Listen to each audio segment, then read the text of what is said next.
Hello YouTube, this is RV Granny. Today I'm taking you to Orting, Washington. My husband and I lived here for 18 years. The first thing you notice when you drive into Orting is the stunning view of Mount Rainier. But I want to talk a little bit about the valley and how Orting got here. As you drive down 162 into Orting, you'll see a lot of fields of crops. Today it was mostly pumpkins. If you're traveling down 162 like we were, just before you get to Orting, you'll cross an old bridge. They're replacing the 75-year-old bridge with a newer, safer one. Just beyond the bridge is the trailhead for the Foothills Trail System. From this trailhead, you can either go south to South Prairie or you can go north to Sumner. The trail follows the route of the old Northern Pacific Railway. Thousands of people use this trail every year. The park in town is also a popular gathering place. In 1855, William Witzel, Thomas Hadley, Daniel Lane, and Daniel Varner all settled in this valley.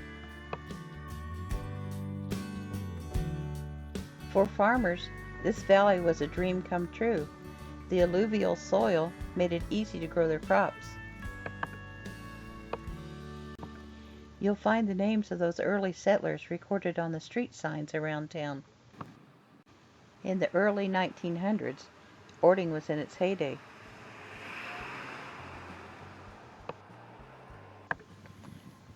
The Northern Pacific Railway was running through town, and life was good.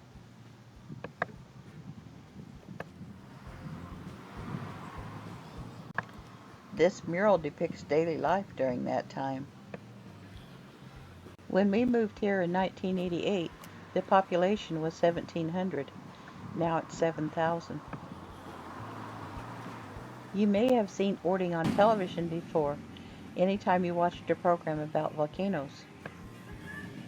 In 1996, the town installed sirens to warn people in case of a lahar.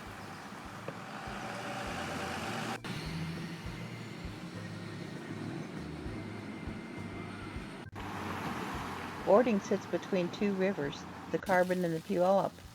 So a few years ago, they built this levee to keep the water back so the town wouldn't flood, which has happened in the past.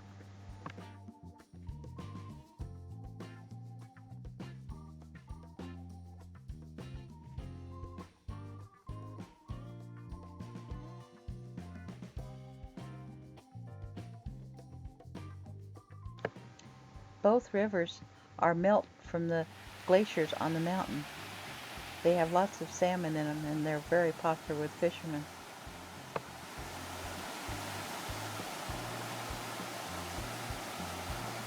These must be relatives of my old neighbors.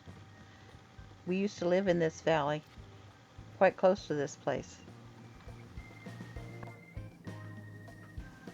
I think Twinkie would like to be introduced. When we lived here, my husband and I both spent time working at the Washington State Soldiers' Home. The Soldiers' Home opened in 1891. This building is where I worked. There was a daycare center here.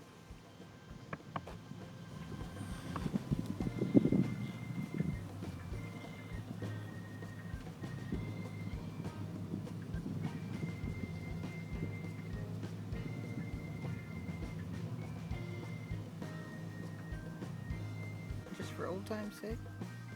Yeah, really. I almost died right there.